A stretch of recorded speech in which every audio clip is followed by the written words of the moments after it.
I was really scared of the whiplash from being vocal about some of the things that I was going through, but I was happy that I did because I thought to myself, if I can at least be vulnerable enough with others, then maybe the ones that are also going through it too will be able to have the courage to speak up about it. Wyatt, welcome. How are you? Dang good. How are you? Yeah, great, thanks. It's good to see you. You as well. And I noticed already you've done some C2C over on the continent. Yes. So now you're our side and getting ready for our turn. Oh, heck yeah. How did it go? Well, I mean, I got to tell you, the crowds here are so much different than what they are in the States. Okay. So it throws me off a little bit, but it's so nice once you figure out what's actually happening and realize that everyone is paying attention 110%. That doesn't necessarily happen where I'm from. Really? It turns into like more of a social event where people are usually drinking and having a good time hanging out with all their friends, whereas here they are fully attentive and want to know what your music is all about. And that means the absolute world to us as an artist. I was going to say, that must be so rewarding. You're almost like a side show at home from what you described. Oh, yeah. You know, they come out and you're on the stage, but whatever. But here it's like, okay. Oh, yeah, no, it's having them fully in the palm of your hand, and it's like, okay, don't mess anything up. They're really listening. No, absolutely. But I guess that's because it's more of a novelty here. You know, because we get the stars coming over all the time now, luckily for us. But whereas in America, it's like every day there's something going on. Yeah. Anyone can pick a guitar if you throw a rock in any direction. Someone out there is being a singer-songwriter. So I guess everyone's used to it back home. Does that make it harder in a way to stand out?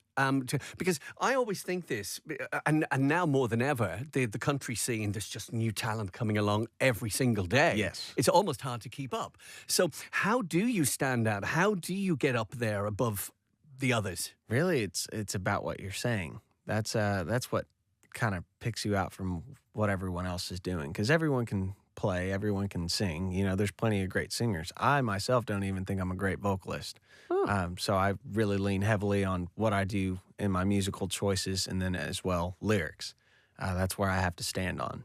And so that's what's kind of set me different from a lot of folks. But yeah, it is hard to put yourself out there when there's so many other people. And like Garth Brooks said in one of his songs, competition's getting younger. I thought I was a young gun coming into this, and now there's 17-year-olds that are becoming famous, and it's like, whoa. Yeah. But yeah, you really do have to set yourself apart, and the only way that you do that is through narrative and really what you're saying. Well, there's some advice for other people maybe watching as well, wondering, how am I going to break through? How am I going to get to that level, you know? Now, you come from a relatively small town, is that right? It's still a city, but yeah, it's a college town. So it's about population of 50,000 people, but I'm on the outskirts, so I'm doing pretty good. Yeah, you absolutely are. And your family, some musical stuff going on there, like your dad, I know, was in a band, right? So my grandfather taught my uncle how to play guitar, and then from that point on, my dad just wanted to play drums. So he's been playing in bars since he was like 12 years old and just never quit. So he played in plenty of bands, and I just grew up, going into the garage, and he'd have band practice and everything else going on, and yeah, I've been to so many shows in my entire life that it was, I guess in some ways it was bound to happen. I'm just grateful that this experience has taken me this far on this journey. Like the fact that I'm sitting right here with you is mind-boggling for me. And especially the fact that you're the other side of the world as well. I mean, it's one thing if you're in a local radio station where you know where you come from. But then, right across the Atlantic, and here we are. Yeah. So you were absorbed in all that growing up. What's your dad's name? My dad's name is Noe. Noe? Yes. Right. So what does Noe think of this now, how it's all developed for you? He says that I'm living his dream. Oh, isn't that such a sweet thing? It is. That is really, really good. That's really. I have to say, I saw a little video of you. You joined the Castellows on stage. Yes. Was it in Berlin? It was in Berlin and Rotterdam. All right. How was that? And being on stage with other acts. I mean, it's always awesome, but when I'm working with them, I try not mess anything up. We have a running joke that they'll give you the look if you do something wrong, if you're off time or if you're doing something wrong. So I'm sitting there going, don't mess this up the entire time. And they'll join me on stage for that same song, depending on if I'm, well, I guess it's just harder because right now, since we're doing festivals, they'd have to have 3 separate in-ear packs, and it's just easier if I join them. But yeah, it's an awesome experience because not only are we in another country getting to play our music, but I'm getting to do that with my friends. Like that, this is a dream come true on another level. You know, how many people get to say that? Yeah.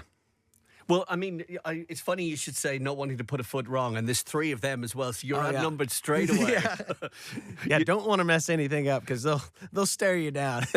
Absolutely. Well, you were supposed to be here at C2C last year. Yes, sir. And now you finally made it. Yes. And I'm already hearing you're coming back again. You've got plans. Oh, yeah. You want to tell us about that? Yeah, so we're going to be here for 23 shows, I believe, is the count on it, with 49 Winchester. And that is just, yeah, I can't wait to come back here. It'll be part of September and October, I believe.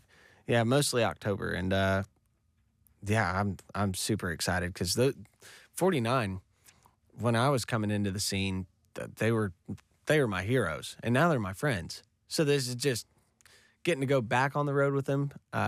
It's just going to be a great time through and through. The shows are going to be electric just because they push us. When I watch them play, it makes me turn my wheels and go, what can I do to make myself better?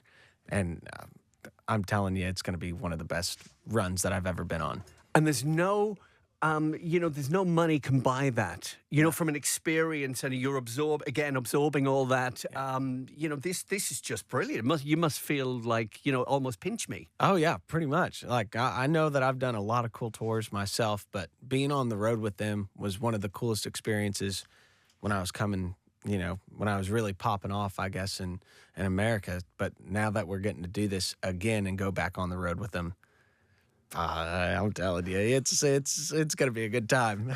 I can tell from your face. It says it all. So for fans watching this now, I mean, what's next? You've told us about the touring side, but musically, are you working on something else, or what's going on? I am, but I'm on my own journey, I guess, if that makes sense. For the first time in my life, I got a lot of time off. Because ever since the blow up happened in, 2023 and 2022, I've strictly just been working and working and working. And for the first time, I quit touring for 2 months. I started trying to write again because I took a really long break from it. So right now, I'm just trying to learn as much as I possibly can, get my thoughts straight, and then just become greater than I was yesterday. And that's really where I'm at. When you said blow up there, we're talking about like because you were quite public about this, some mental health issues, and you needed to get yourself sorted. Funnily enough, I was talking to Kane Brown in that very seat about 4 weeks ago, and he was saying something similar. And it's great the way people are talking now. Yes. Whereas everyone used to keep any sort of issues or problems to themselves. So somebody like you coming out with that too and saying, now hang on a minute, I'm working too hard, or it's all getting a bit too much, makes other people at home go, it's not just me then. So that must be really helpful for people. I was really scared of the whiplash from being vocal about some of the things that I was going through, but I was happy that I did because I thought to myself, if I can at least be vulnerable enough with others, then maybe the ones that are also going through it too will be able to have the courage to speak up about it. I mean, the reason I wasn't here at C2C last year was because I had to cancel being here, and part of my tour back home in the States is because I was losing it. I was losing the love for this, and I was getting caught up in all the other things, and I wasn't ever putting myself first. I was always trying to do what everyone wanted me to be, and who they wanted me to be, and I couldn't do it anymore because I would have just, sadly, I either would have been, a washed up singer or dead. That's the truth of it all, and I'm not trying to join the 27 Club. Absolutely. And the fact is that, the better you is now, so it works. You get yourself off the elevator in a way, and you take some time, and then you come back, and now you're ready for all sorts. Yeah, and I guess that's what I'm talking about with these 2 months. I've done a lot of healing from that point of taking that break and then continuing to work. But for the first time ever, I'm finally feeling happy again, completely happy. And I hope that's for everyone. I hope everyone can find that, because it's been a long time coming, but for the first time in my life, I'm actually feeling strong enough to stand on my own 2 feet. Well, that's great to hear, and I'm delighted for you as well. Well, thank you. I really am. I've got to ask you as well, I know we mentioned, joining the Castellows on stage and so. Are you interested in perhaps collaborating more on records now? So recordings, yeah. Is that something you'd be interested in?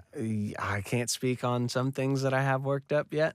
Really? But why not? Well, just certain people probably wouldn't. You said you're happy. Yeah. Well, I feel we're getting on really well, so you could just tell. I mean, but yes, I do have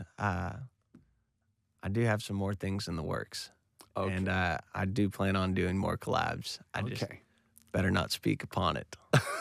Not quite yet. Not quite ready to share. Right. Okay. So when the news breaks, though, I'll remember that smile that you had on your face. Okay. Oh no. Well, listen. We'll be watching out for that, and I want to wish you the best of luck with life in general, because of everything we spoke about, but also with the gigs at the weekend. Heck yeah, it's going to be a heck of a time. It really will. And again, we'll get to see you later as well, like you say in October. Yeah. Yes, we'll be back before you know it. Yeah, no, this year's just flying by, so we'll hopefully get you back in. Heck yeah. Maybe you could play for us or something next time. Yeah, I'd love to. Brilliant. Okay, let's do that. Heck yeah. It's a pleasure. Well, thank you. Thanks a lot for coming in. Thanks for having me.